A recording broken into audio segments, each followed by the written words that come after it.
Assalamualaikum warahmatullahi wabarakatuh. Alhamdulillahirabbil alamin. Wa bihi nasta'inu ala umurid dunya waddin. Wassalatu wassalamu ala asyrafil anbiya'i wal mursalin. Nabiyina wa habibina Muhammadin wa ala alihi wa sahbihi ajmain. Pertama-tama saya akan memperkenalkan diri.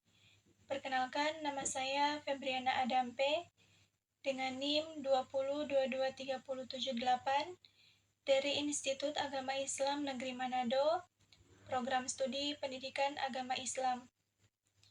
Video ini saya buat untuk memenuhi tugas mata kuliah Sejarah Pemikiran Islam.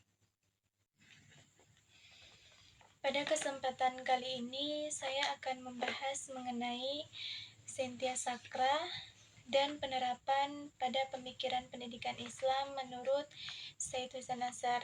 Tapi sebelum itu, saya akan memperkenalkan biografi singkat dari tokoh Said Husain Nazar.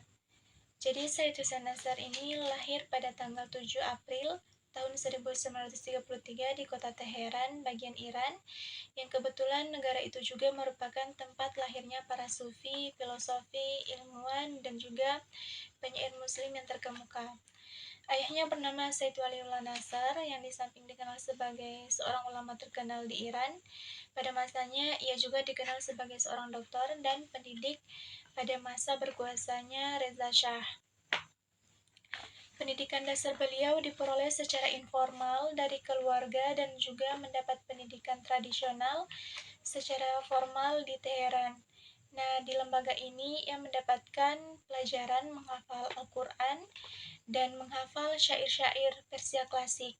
Kemudian ayahnya mengirim beliau untuk belajar kepada sejumlah ulama besar di Iran, termasuk kepada Tabatabai, penulis tafsir Mizan, untuk mendalami filsafat, ilmu kalam, dan juga tasawuf.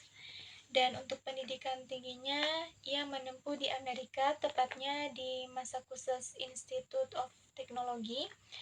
Nah, untuk karya yang dihasilkan oleh Said Husain Nazar, sedikitnya ia telah menghasilkan sekitar 50 buku dan juga menulis sekitar 500 artikel untuk seminar dan jurnal ilmiah di berbagai negara. Langsung saja ke poin penting pada pembahasan kita, yaitu Cynthia Sakra menurut Said Husain Nazar. Nah, jadi menurut Said Husain Nazar, Cynthia Sakra itu merupakan akal suci yang dimiliki manusia. Cynthia Sakra di sini bukan hasil dari pemikiran intelijensi manusia, tetapi lebih ke proses pemberian ilham dari Tuhan kepada manusia. Cynthia Sakra adalah pengetahuan suci yang tertanam di inti setiap wahyu yang merupakan pusat dari wahyu tersebut, sekaligus bermanifestasi menjadi tradisi. Nah, pengetahuan seperti ini sangat mungkin didapat oleh manusia melalui berbagai instrumen yang dimiliki manusia sejak lahir, yaitu wahyu, intuisi, dan juga akal rasio. Menurut Nazar sendiri, manusia dapat menggapai Cynthia Sakra setidaknya dari dua sumber. Yang pertama itu ada wahyu dan intuisi intelektual. Nah, menurut Nazar, intuisi ini berada di dalam hati, sebagaimana tokoh tasawuf lainnya. Nazar juga meyakini bahwasannya hati adalah tempat bersemayamnya Tuhan. Jadi hati juga merupakan sumber segala kebenaran, dengan syarat hati tersebut tersucikan dari segala noda. Nasr juga sering menyebutkan bahwa wahyu yang berbentuk teks-teks agama sebagai al-wahyu al-kulli yang diturunkan kepada Nabi yang akhirnya berwujud menjadi peraturan agama. Nah, menurut Nasr sendiri ada 8 tingkatan yang harus dilalui oleh seorang hamba untuk mendapatkan Cynthia Sakra. 8 tingkatan tersebut adalah: pertama, irtil badi.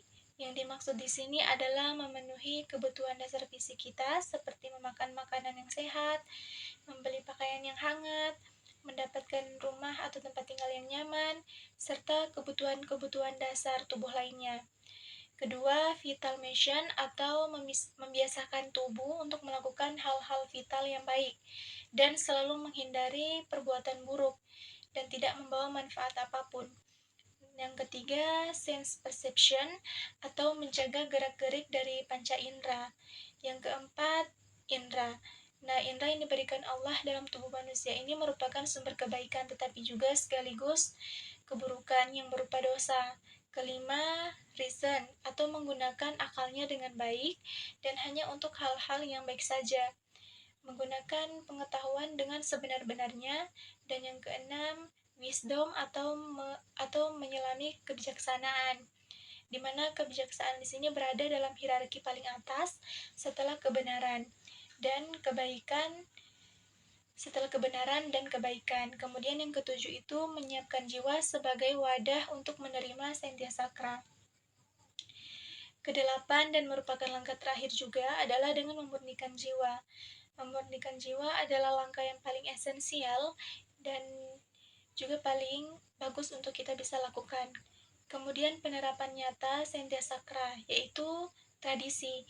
Tradisi yang dimaksud Nasr bukanlah bermakna kebiasaan atau adat istiadat, budaya setempat, atau gagasan-gagasan dan ide-ide dari satu generasi ke generasi selanjutnya, tapi tradisi yang dimaksud Nasr adalah kebenaran-kebenaran atau prinsip-prinsip utama yang bersumber dari zat yang maha absolut, yang diwahyukan kepada Nabi untuk disebarluaskan kepada seluruh umat manusia, dengan tetap memperhatikan kondisi yang berbeda-beda bagi masyarakat, yang berbeda-beda pula. Nah, tradisi di sini bersifat suci karena bersumber dari yang maha suci juga. Dengan kata lain, tradisi menurut Nasr adalah budaya yang lahir dari akar keyakinan dan pengetahuan yang sakral. Tradisi inilah yang menurut Nasr nantinya menjadi satu solusi bagi semua permasalahan masyarakat modern yang diliputi oleh sekularisme. Adapun salah satu wujud dari tradisi yang dimaksud Nasr dalam konsep ini adalah seni-seni tradisional Islam yang mengandung sifat religius. Nasr telah menunjukkan ketertarikan yang sangat mendalam terhadap seni-seni tradisional religius seperti kaligrafi, seni musik Islam, dan bentuk-bentuk seni religius yang beragam lainnya. Ketertarikannya tersebut berlangsung hingga akhir hayat Nasr.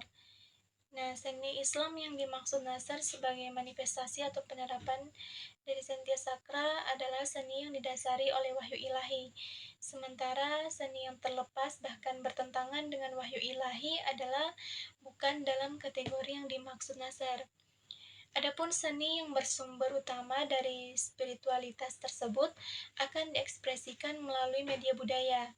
Seni tersebut pun bertujuan untuk merefleksikan kandungan prinsip keesaan Tuhan, menampilkan ekspresi kebergantungan seluruh makhluk kepada Tuhan, dan melukiskan sifat dunia yang sementara. Adapun tujuan inti dari memperoleh Sentyasakra adalah memahami fitrah ilmu adalah dari Allah Subhanahu wa Ta'ala. Itulah pemaparan materi saya mengenai Sentyasakra menurut Said Hussein Nasr. Wassalamualaikum warahmatullahi wabarakatuh.